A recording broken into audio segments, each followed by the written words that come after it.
আমি মনে করি গ্রামের জীবনের তুলনায় শহরের জীবন অনেক বেশি ভালো।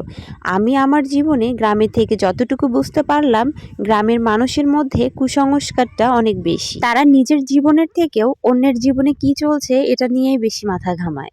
এখানে পরনিন্দাটা অনেক বেশি। গ্রাম হয়তোবা আপনাকে একটুখানি শান্তি দিবে, একটা সুন্দর পরিবেশ দিবে, কিন্তু আপনাকে কখনো মানসিক শান্তি দিবে না।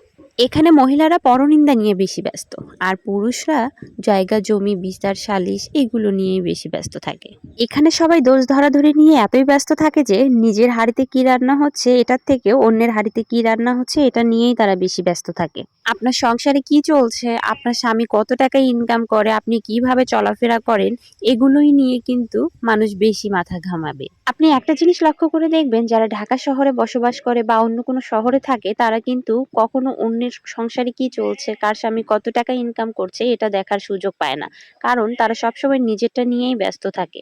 শহরের মানুষের এত সময় নেই যে তারা অন্য কারো বিষয় নিয়ে মাথা ঘামাবে। কোথায় একটা যেন পড়েছিলাম, সামর্থ্য থাকলেও কখনো গ্রামে থাকা উচিত নয়। গ্রামে 100 বিঘা জমির মালিক হওয়ার থেকে শহরে 1 টুকরো জমির মালিক হওয়া অনেক বেশি দামি আর অনেক বেশি আরামদায়ক। গ্রামের মানুষজন নিজের জীবনের থেকেও আপনার জীবনে বেশি মাথা ঘামাবে। আপনার নখ বড় কেন, আপনি বোরকা পরেন না কেন, আপনি কেন মাথায় কাপড় দিয়ে চলাফেরা করেন না, তাদের এগুলো নিয়েই অনেক বেশি মাথা ব্যথা। গ্রামে এমন কিছু টক্সিক মানুষ আছে যাদের কথা শুনলে আপনি দিন দিন মানসিক রোগী হয়ে যাবেন। আর যদি আপনার ঘরে কোনো মেয়ে থাকে তাহলে তো কোনো কথাই নেই। আপনার মেয়ে কেন এখনো বিয়ে দিচ্ছেন না?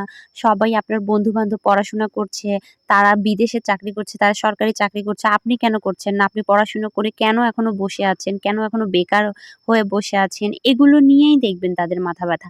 মাঝে মাঝে তো এমনই হয় যে আপনার পরিবার আপনাকে নিয়ে যেই চিন্তাটা করে না, আপনার গ্রামের মানুষজন আপনাকে নিয়ে তার থেকেও বেশি চিন্তা করে। এরকম আরো অদ্ভুত সব বিষয় নিয়ে দেখবেন গ্রামের মানুষজন সবসময় চিন্তিত থাকে। আর একটা সব থেকে বড় পার্ট কি জানেন, আপনি এমন কোনো বাড়ি খুঁজে পাবেন না যেখানে জায়গা জমি নিয়ে ঝগড়া ঝামেলা নেই, যেখানে এই বাড়ি সেই বাড়ি, মানে প্রত্যেকটা বাড়ির সাথেই কারো না কারো দেখবেন ঝগড়া বিবাদ সব সময়ের জন্য লেগেই থাকবে। আর যখন ঝগড়া বিবাদ লাগে তখন ঝগড়ার সাথে সাথে মারামারি তো লেগেই থাকে, আর অশ্লীল ভাষায় কথা বলা, অশ্লীল ভাষায় গালিগালাজ করা এসব তো আছে। গ্রামে সব থেকে বিরক্তিকর একটা পার্ট হচ্ছে চায়ের দোকানগুলো। সেখানে যখন বিকেল বেলা আড্ডা বসে তখন দেখবেন যে কার বাড়িতে কার বউ কিরকম, কার বাড়ির বউয়ের বাচ্চা হচ্ছে না, কার বাড়ির ছেলে সরকারি চাকরি করছে, কার ছেলের কত ইনকাম, কার ছেলে বেকার, এগুলো নিয়েই সবসময় আলোচনা হয়। তাছাড়া রাজনীতি বলেন, খেলাধুলা বলেন, এগুলো তো তাদের গল্পের মাঝে আছেই। এর মাঝেও কিন্তু আপনার কিছু শুভাকাঙ্ক্ষী থাকবে যারা সবসময় আপনার ভালো চাইবে এবং আপনার বিপদে পাশে থাকবে। আমি কিন্তু সবাইকে উদ্দেশ্য করে কথাগুলো বলিনি। আমার কথাগুলো যদি কারো খারাপ লেগে থাকে ক্ষমা সুন্দর দৃষ্টিতে দেখবেন। সবাই ভালো থাকবেন। আজকের মতো এখানেই বিদায় নিচ্ছি। আল্লাহ হাফেজ।